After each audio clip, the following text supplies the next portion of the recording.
10,000 महिला कार्मिक थी। आज इनकी संख्या बढ़कर के 44,000 से अधिक हुई है। पुलिस की क्षमता में अभूतपूर्व ट्रेनिंग क्षमता में अभूतपूर्व वृद्धि हुई है। मुझे याद है 2017 में हम लोग आए थे, हमें पुलिस की भर्ती करनी थी, राज्य के पास ट्रेनिंग की क्षमता नहीं थी। हम लोगों ने मिलिट्री, पैरामिलिट्री और अन्य राज्यों के ट्रेनिंग सेंटर हायर किए थे और इस बार 60,200 पुलिस कार्मिकों की भर्ती हुई है। इन सब की ट्रेनिंग हम उत्तर प्रदेश के स्वयं के ट्रेनिंग केंद्रों में, ट्रेनिंग सेंटर्स में उनकी ट्रेनिंग आज सफलतापूर्वक प्रदेश के अंदर हो रही है। आज पुलिस की अवस्थापना सुविधाओं में अभूतपूर्व परिवर्तन हुआ है। अब खपड़ेल के बैरक की जगह हाई राइज बिल्डिंग में पुलिस कार्मिकों के लिए बैरक बनाए गए हैं। 7 पुलिस कमिश्नरेट मॉडर्न पुलिसिंग का एक नया मॉडल प्रस्तुत कर रहे हैं। तो साइबर थाना और साइबर सेल इनकी पहचान को और तेजी के साथ आगे बढ़ा रहे हैं। फॉरेंसिक साइंस इकोसिस्टम, आधुनिक पुलिसिंग और वैज्ञानिक साक्ष्यों के लिए आज अनिवार्य है। 3 नए कानून लागू होने के बाद पूरे देश के अंदर 7 वर्ष से ऊपर की सजा के लिए फॉरेंसिक एविडेंस अनिवार्य किया गया है और उस फॉरेंसिक एविडेंस के लिए अब सरकार ने तय किया है कि हम लोग प्रदेश के अंदर पहले केवल 2 FSL लैब थे, फॉरेंसिक जो लैब थी वो मात्र 2 थी। आज हम लोग पहले ही 12 लैब जो ये ग्रेड की है उनको प्रारंभ कर चुके हैं, 6 निर्माणाधीन है और सभी 75 जनपदों में 2-2 फॉरेंसिक वैन भी प्रदेश के अंदर आज फॉरेंसिक एविडेंस कलेक्ट करने के लिए आज संचालित हैं। 17 नगर निगम और गौतम बुद्ध नगर में सेफ सिटी की परियोजना लागू है। यूपी स्पेशल सिक्योरिटी फोर्स की 6 वाहिनियां प्रदेश के अंदर कार्यरत हैं और यूपी 112 जो इंटीग्रेटेड इमरजेंसी सेवा है, इनको भी हम लोगों ने प्रदेश के अंदर तेजी के साथ आगे दी है। इसके रिस्पांस टाइम को बेहतर किया है।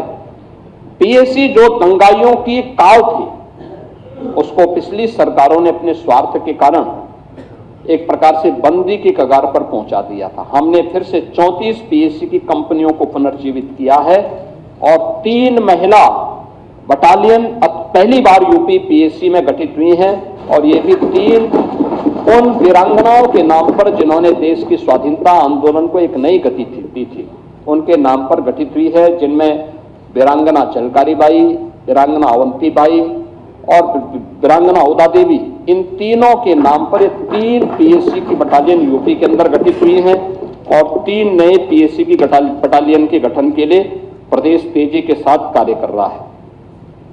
महोदय, प्रदेश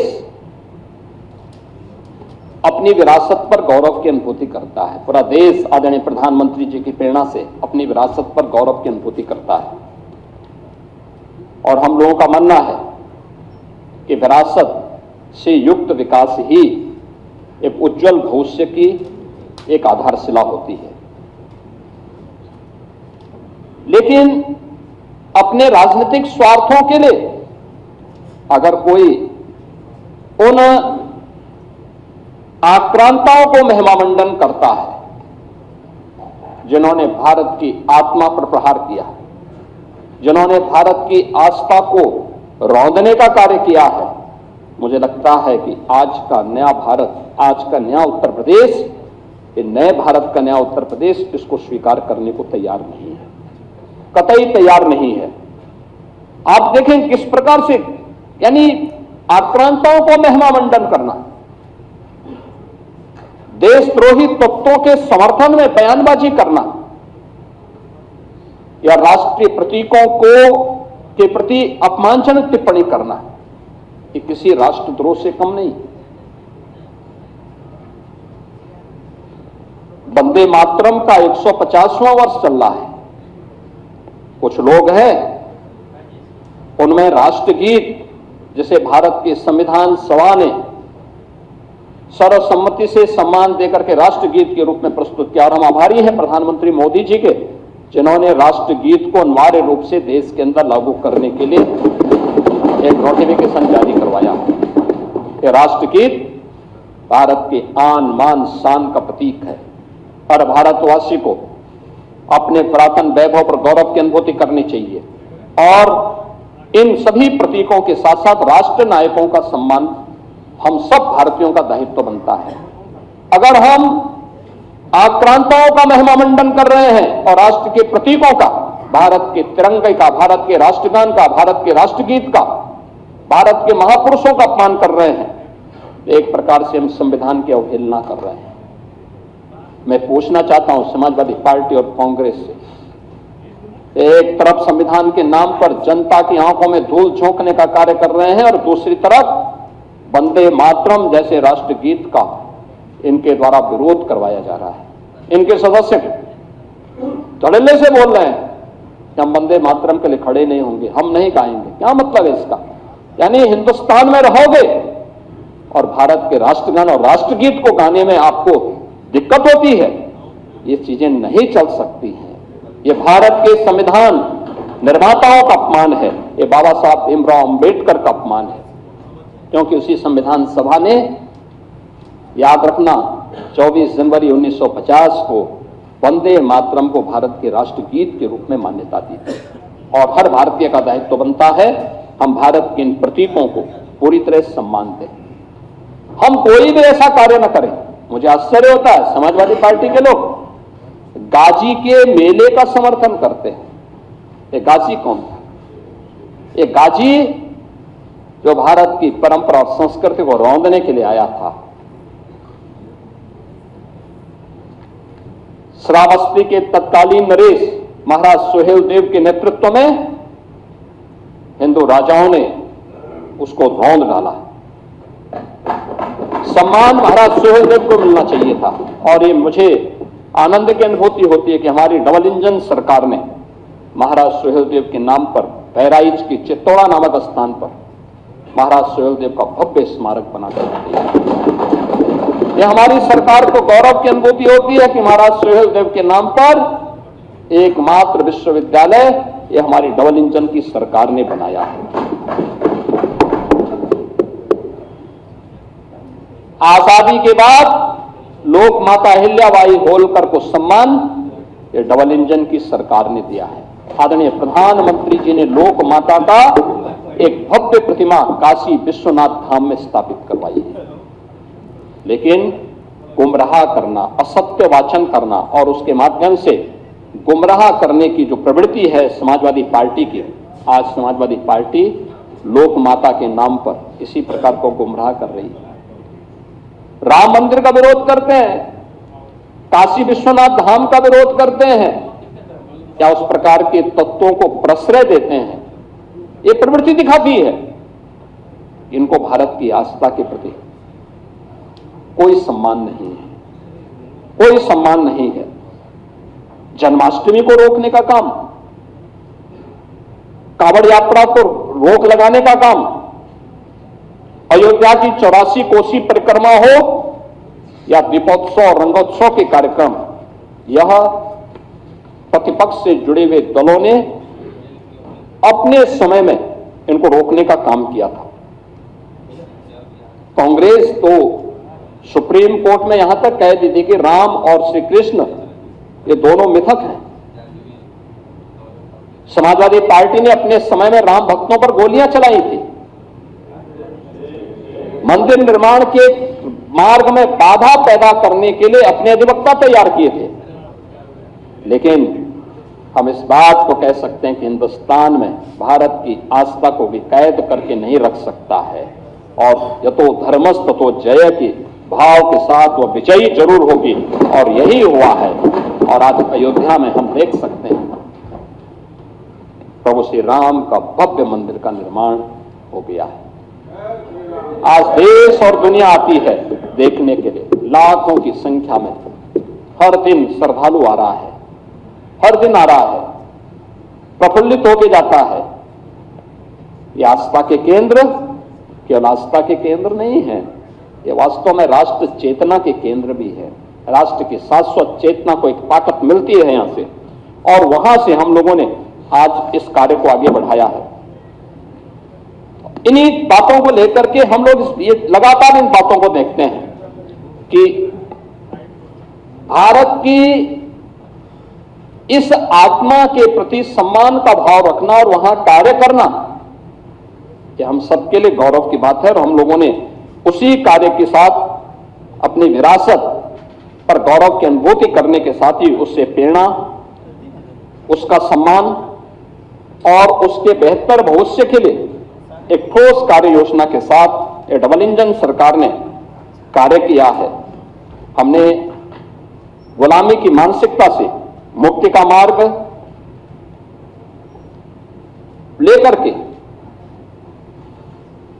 आदरणीय प्रधानमंत्री जी ने देश की आजादी के अमृत महोत्सव वर्ष के समय विकसित भारत के लिए जिन पंच प्रण की बात की थी, उसी से प्रेरणा लेकर के आज हम एक सशक्त भारत की अटल आधारशिला बनाने के लिए हम लोगों ने अपनी आस्था को आगे बढ़ाने का काम किया है।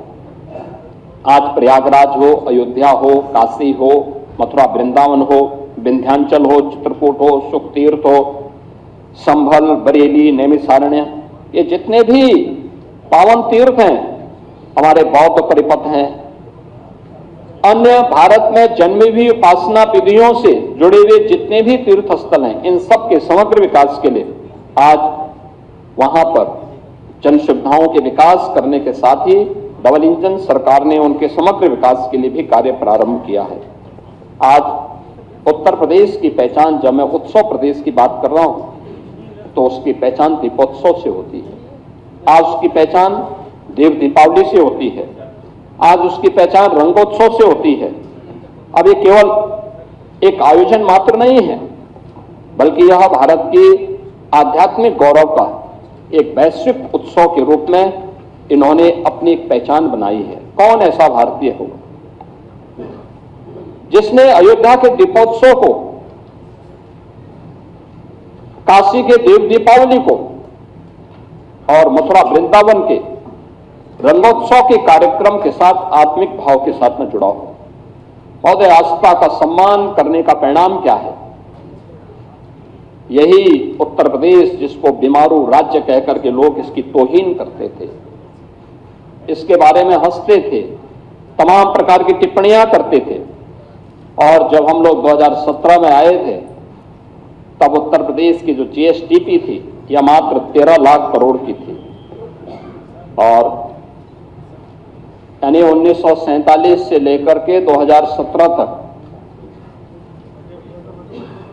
इन 70 वर्षों में इस यात्रा को तय करने में समय लगे 70 वर्ष, और हमने अचीव किया मात्र 13 लाख करोड़ की जीएसडीपी।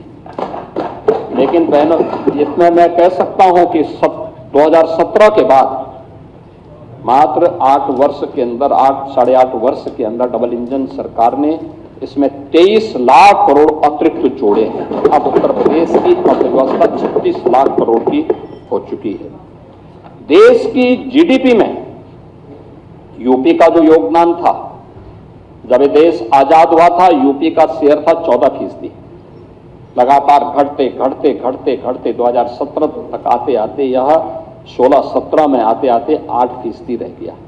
अब फिर से इसको बढ़ा करके 9.5% तक पहुंचाने में आज सफलता प्राप्त हुई है।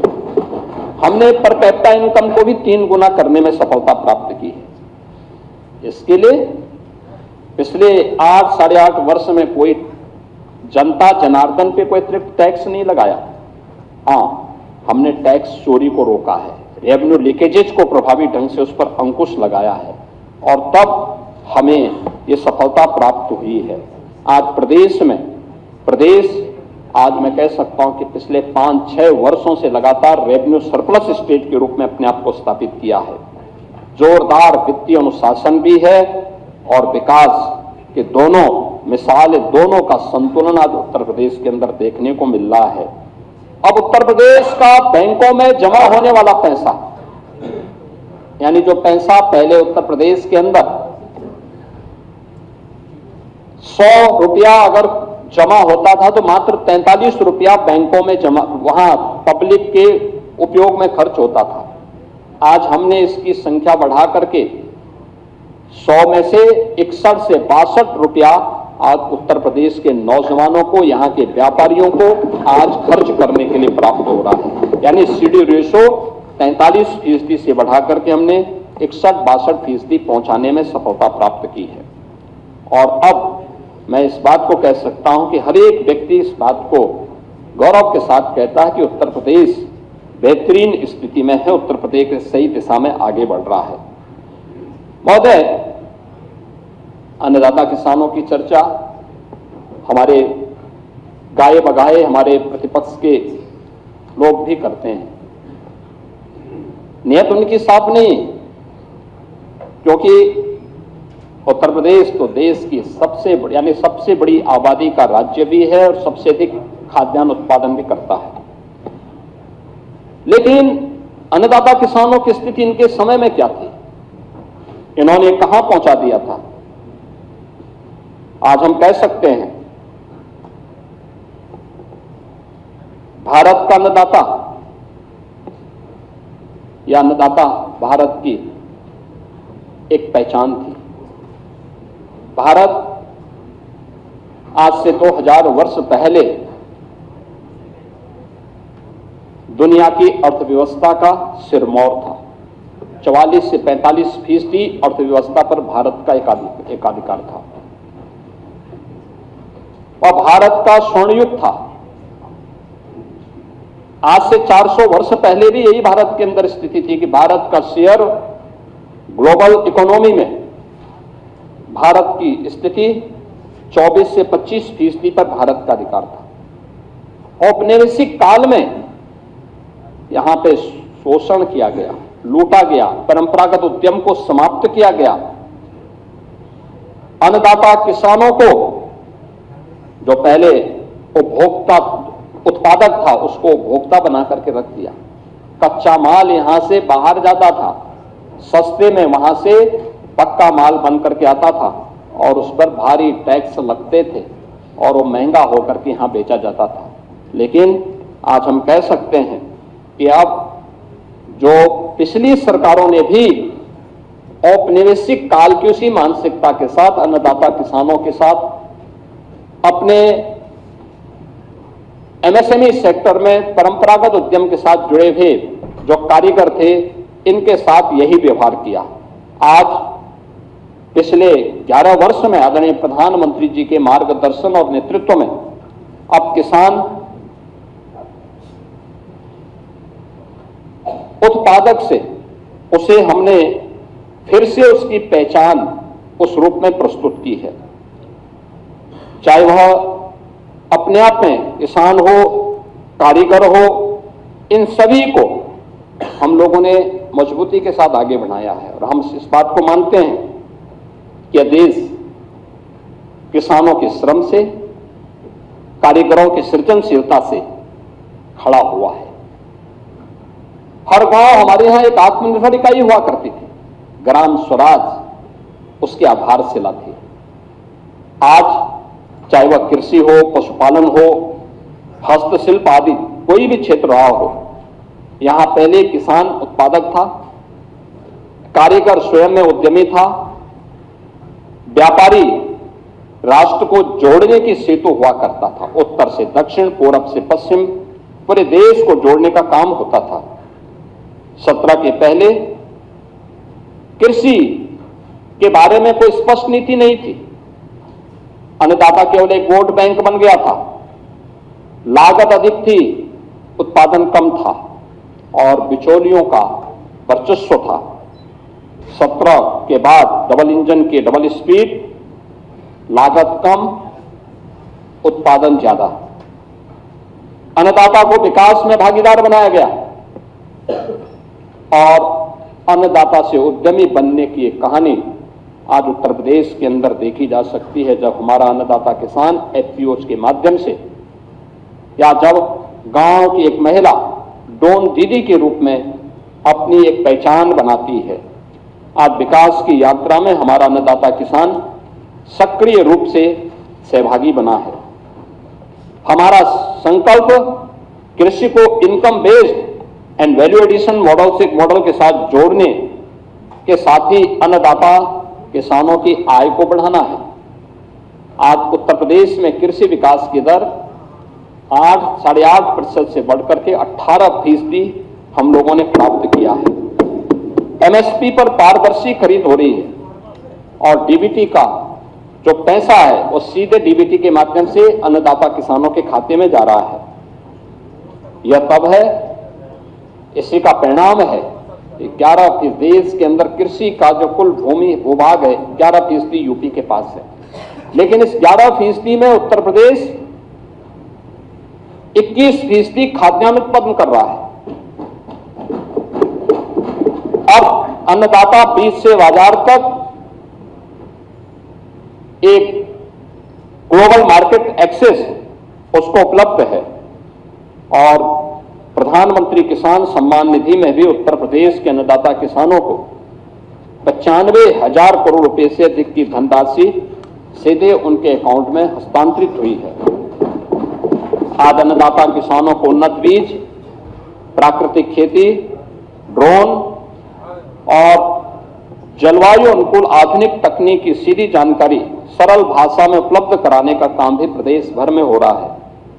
कृषि वैज्ञानिकों, स्टार्टअप्स और प्रगतिशील किसानों से व्यावहारिक प्रशिक्षण भी आज अन्नदाता किसानों को प्राप्त हो रहा है। खेती के बाद खेत में सारे कृषि वैज्ञानिक जाते हैं और किसान के खेत में चर्चा होती है। मुझे भी कई जनपदों में जाने का अवसर प्राप्त हुआ था। Drone dosing, FPOs, agri startups और फूड प्रोसेसिंग के माध्यम से फसलों का मूल्यवर्धन हो रहा है। अब प्रदेश में विश्व बैंक के सहयोग से यूपी एग्रीज यानी Uttar Pradesh agriculture growth and rural enterprise ecosystem strengthening project, यह परियोजना के माध्यम से भी आज उत्पादकता में वृद्धि करने, संसाधनों के कुशल उपयोग करने, कृषि आधारित उद्योगों के विकास और कृषि उत्पादों की गुणवत्ता सुधार पर विशेष ध्यान दिया जा रहा है।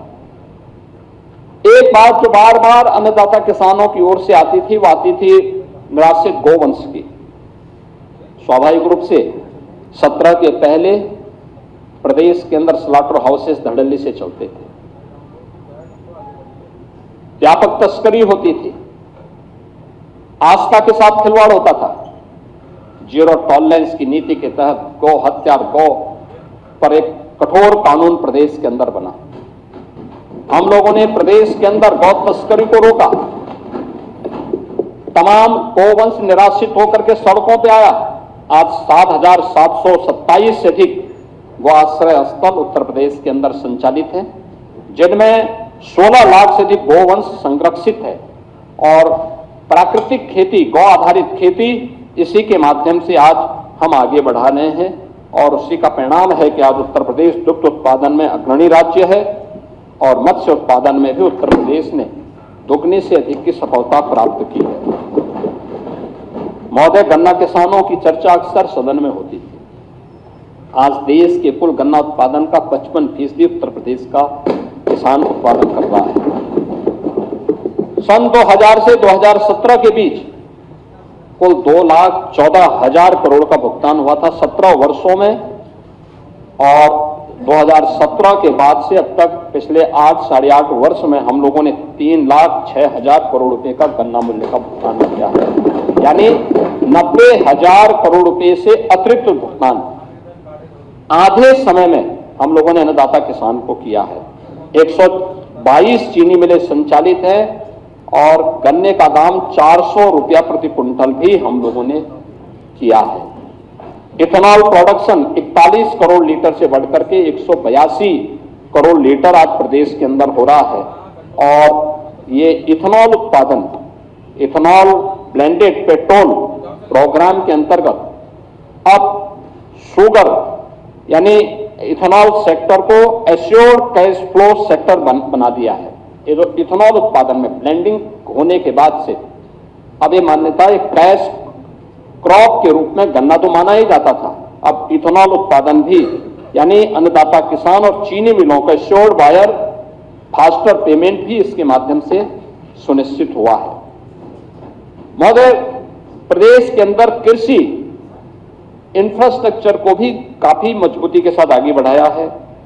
हमारे पास 89 कृषि विज्ञान केंद्र वर्तमान में कार्य कर रहे हैं, कुछ सेंटर ऑफ एक्सीलेंस भी विकसित किए गए हैं। कृषि मंडियों और ग्रामीण सड़क नेटवर्क का विस्तार हुआ है। एक्सप्रेसवे और लॉजिस्टिक पार्क से किसानों की उपज को राष्ट्रीय और अंतर्राष्ट्रीय बाजार तक पहुंचाना यह सरकार के लिए आसान हुआ है और कृषि वैल्यू चेन के माध्यम से स्टोरेज, प्रोसेसिंग और कोल्ड चेन अवसंरचना में बड़े पैमाने पर निवेश की स्थिति भी प्रदेश के अंदर देखने को मिल रही है। हर खेत को पानी नहरों के माध्यम से, पाइपलाइन, माइक्रो इरिगेशन, 31 बड़ी परियोजनाओं को हम लोगों ने पूरा करने में सफलता प्राप्त की है।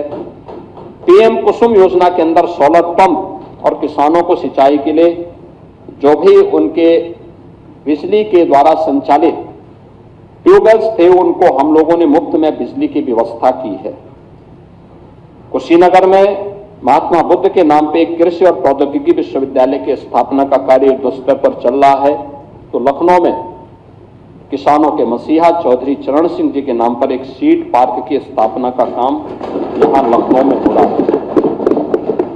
प्रदेश में डिजिटल इकोसिस्टम और कोऑपरेटिव के माध्यम से एग्री इकोसिस्टम का सशक्त किया गया है। अब ई-केसीसी के माध्यम से ऋण स्वीकृति का समय 3 से 4 सप्ताह से घट करके मात्र 5 मिनट हो गया है।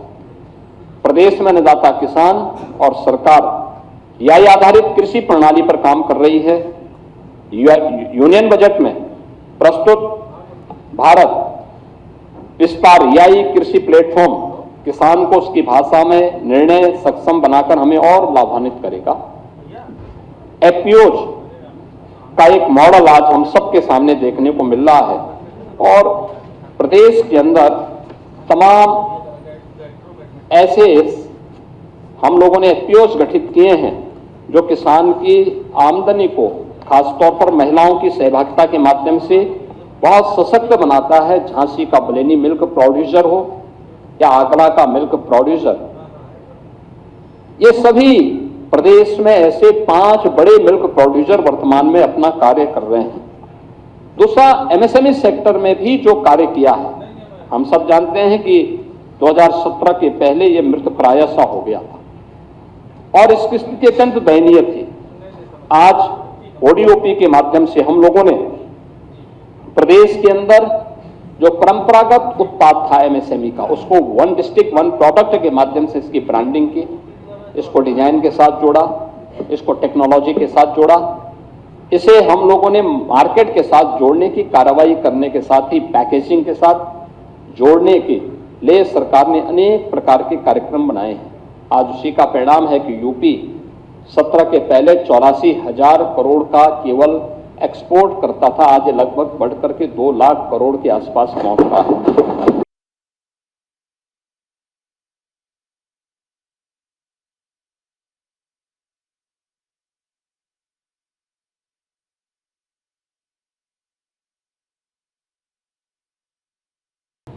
उत्तर प्रदेश अब फेयर जोन से फेक जोन में बदल गया है। अब उत्तर प्रदेश में भय नहीं बल्कि आस्था के कारण लोग उत्तर प्रदेश के अंदर आ रहे हैं और ये आस्था आज उत्तर प्रदेश के अंदर देखने को मिल रही है। अब कर्फ्यू कल्चर नहीं है, अब जीरो टॉलरेंस कल्चर ने उत्तर प्रदेश को एक नई पहचान दी है। अब दंगों की जगह फेस्टिव और टेम्पल टेक्नोलॉजी इकोनॉमी ग्रो कर रही है, यानी यहां पे ग्रो कर रही है। जो पहले उत्तर प्रदेश के अंदर एक भय की दंगों के कारण अव्यवस्था थी, आज उसकी जगह उत्सव है, यानी फेस्टिव एंड टेम्पल इकोनॉमी प्रदेश के अंदर ग्रो कर रही है। आपने देखा होगा महाकुंभ में 66 करोड़ से अधिक श्रद्धालुओं का आगमन। अभी प्रयागराज में माघ मेला संपन्न हुआ है, कल ही संपन्न हुआ है। कोई सोचता था प्रयागराज में माघ मेला में? कल्पवासी आते थे, पौष पूर्णिमा से माघ पूर्णिमा तक 1 महीने का उनका आगमन होता था और कल ही प्रयागराज के महाशिवरात्रि के आयोजन में प्रयागराज में 40 लाख से अधिक श्रद्धालुओं ने त्रिवेणी में स्नान किया। इस पूरे माघ मेले में पहले कुल कुछ लाख श्रद्धालु आते थे, उसमें कल्पवासियों की संख्या ज्यादा होती थी, और इस बार माघ मेले में 21 करोड़ से अधिक श्रद्धालु त्रिवेणी में स्नान किया है, तो आस्था की डुबकी लगाया है। यानी ये जो श्रद्धालु आ रहा है उसको व्यवस्था पर विश्वास है, सुरक्षा के प्रति वह आज निश्चिंत है, और ये केवल आस्था नहीं है। हम लोग जब बात करते हैं उत्तर प्रदेश की, प्रयागराज की, बहुत सारे मुद्दों पर हम इस बात को कहते हैं। उत्तर प्रदेश तो भारत की आत्मा उत्तर प्रदेश में निवास करती है, अयोध्या की मर्यादा है, काशी की शाश्वत चेतना है, मथुरा वृंदावन की भक्ति है, तो प्रयागराज की समरसता भी हम सबको त्रिवेणी हो या कुंभ या महाकुंभ इस अवसर पर देखने को मिलती है, और इसका परिणाम आज हम सबको देखने को वहां मिल रहा है। 2017 से कोई कॉमनल राइट्स नहीं यूपी के अंदर नहीं हुए हैं। अब हम कह सकते हैं कि यूपी में न कर्फ्यू है न दंगा है, यूपी में सब चंगा है। महिलाओं को सुरक्षा और व्यापारियों को भय मुक्त वातावरण दिया गया है।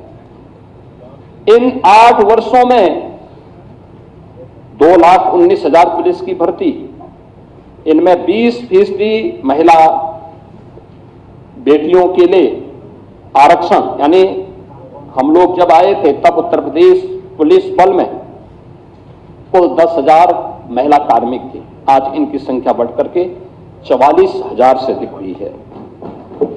पुलिस की क्षमता में अभूतपूर्व ट्रेनिंग क्षमता में अभूतपूर्व वृद्धि हुई है।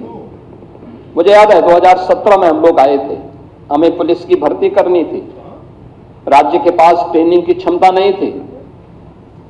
हम लोगों ने मिलिट्री, पैरामिलिट्री और अन्य राज्यों के ट्रेनिंग सेंटर